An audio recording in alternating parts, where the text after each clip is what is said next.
Good morning, everyone. This is Father Nate, missionary priest in Italy. Today is April 13th, 2025, and we're celebrating Palm Sunday of the Lord's Passion. Now, if you're familiar with the way this works, this is obviously the beginning of Holy Week, but there is the procession with palms at the beginning with a gospel reading from Luke chapter 19, verses 28 through 40. And then there is the reading of the Lord's Passion, which this year is from Luke chapter 22, verse 14 through 23, verse 56. So rather than read all that, I will read simply the opening gospel that we hear at the procession with the palms. Again, that's from Luke's Gospel, chapter 19, verses 28 through 40. Jesus proceeded on his journey up to Jerusalem. As he drew near to Bethphage and Bethany, at the place called the Mount of Olives, he sent two of his disciples. He said, "Go into the village opposite you, and as you enter it, you will find a colt tethered on which no one has ever sat.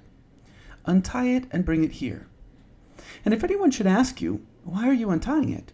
you will answer, 'The master has need of it.'" So those who had been sent went off and found everything just as he had told them. And as they were untying the colt, its owner said to them, "Why are you untying this colt?" They answered, "The master has need of it." So they brought it to Jesus, threw their cloaks over the colt, and helped Jesus to mount. As he rode along, the people were spreading their cloaks on the road. And now as he was approaching the slope of the Mount of Olives, the whole multitude of his disciples began to praise God aloud with joy for all the mighty deeds they had seen. They proclaimed, "Blessed is the King who comes in the name of the Lord. Peace in heaven and glory in the highest." Some of the Pharisees in the crowd said to him, "Teacher, rebuke your disciples." He said in reply, "I tell you, if they keep silent, the stones will cry out."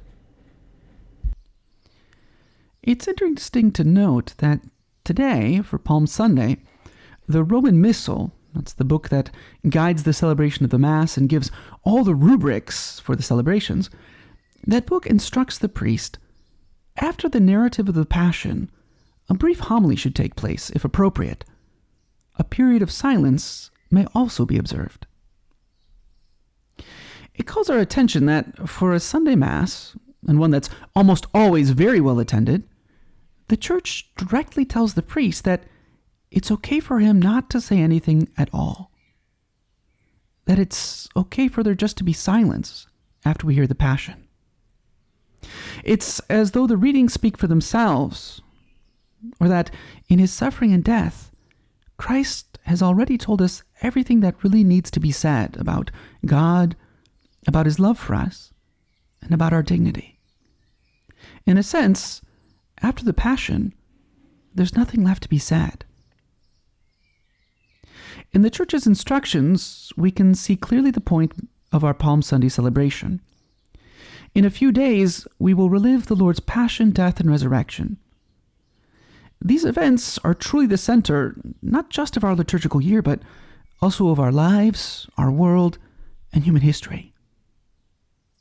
Palm Sunday points us to the cross and reminds us that we can't live this week like those crowds did. On this day, on Palm Sunday, they greeted Jesus with applause and joy. But then those same people would be clamoring for his death a few short days later. We must live our lives as a constant and continual following of Christ.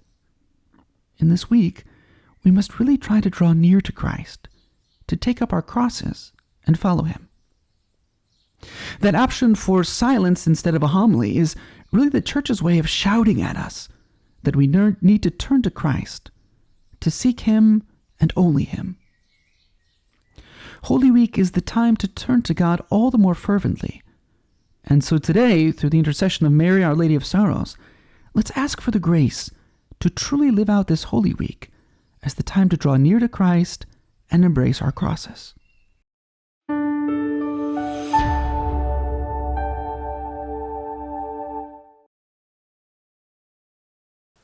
If you found this video fruitful, please feel free to share it with a friend or family member.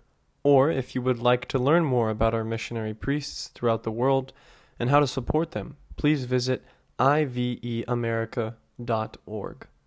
Thank you for watching, and God bless.